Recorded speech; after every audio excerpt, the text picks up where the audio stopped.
Hello, today family, I'm making some good old chicken noodle soup. It's cold, it's raining, and I just decided to make the family some good old chicken noodle soup homemade. First and foremost, I have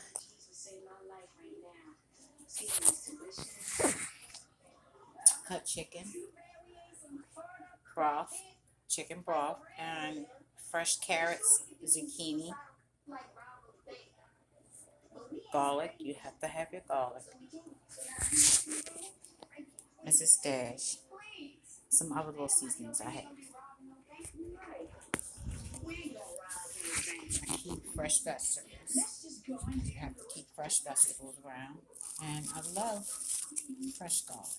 Fresh garlic is going to give you the most impressive taste there is. See that? That's beautiful.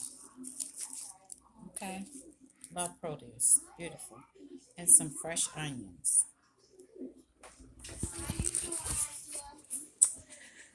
After I get finished chopping up everything, I'm going to show you guys what the soup looks like. And I'll be back.